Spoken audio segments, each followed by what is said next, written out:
역사적으로 휴거, 예수님의 재림, 지구종말 등의 주장과 예언은 단 한 개도 예외 없이 모두 빗나갔습니다. 물론 지금도 조금만 찾아보면 종말에 대한 글과 영상은 어디서든 쉽게 발견할 수 있습니다. 아마 카톡으로도 받으셨을지도 모르겠습니다. 코로나19 바이러스가 창궐해 전 세계적으로 팬데믹을 일으켰을 때도, 서둘러 백신이 개발되어서 온 국민이 접종을 앞두고 있을 때도 666, 짐승의 표, 베리칩, 말세, 지구종말 등의 이야기들은 심심치 않게 들렸더랬습니다.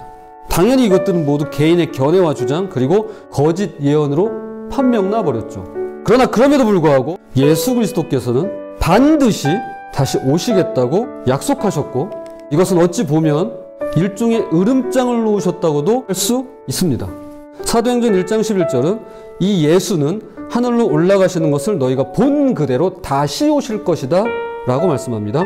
또한 예수님은 직접 이렇게 말씀하셨습니다. 내가 그니라 인자가 권능자의 우편에 앉는 것과 하늘구름을 타고 오는 것을 너희가 보리라 하시니, 다시 오시겠다고 하셨습니다.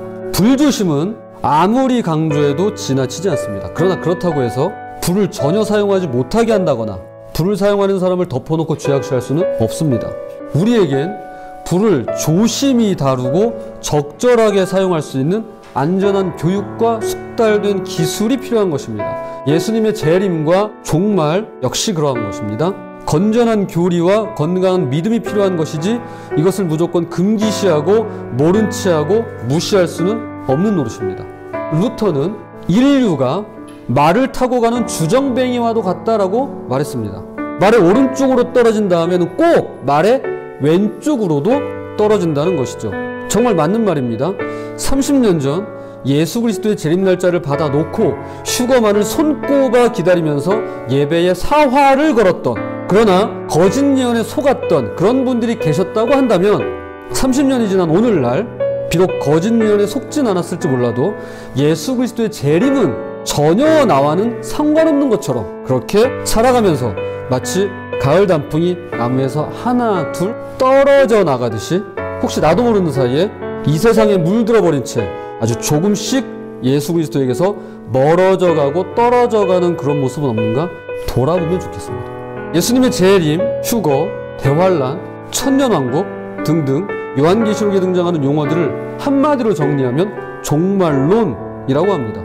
마지막 끝이라는 뜻이죠. 모든 종교에는 나름의 종말론이 있습니다. 크게 두 가지인데요. 하나는 원의 형태를 하고 있습니다. 이걸 조금 어려운 말로 윤회라고 하죠.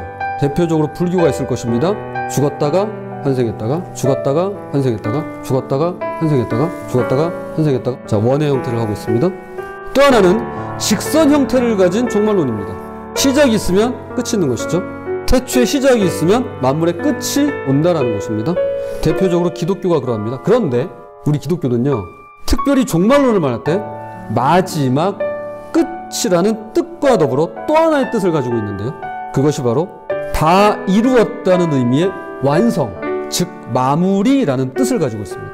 마지막과 함께 마무리되었다는 것이죠. 그냥 끝이 아니라 완성된 것입니다. 다 이루는 것입니다. 예수님께서 십자가에서 하신 마지막 말씀 기억나실까요? 다 이루었다. 이런 맥락에서 기독교는 처음부터 끝까지 종말론이라고 할 수 있습니다.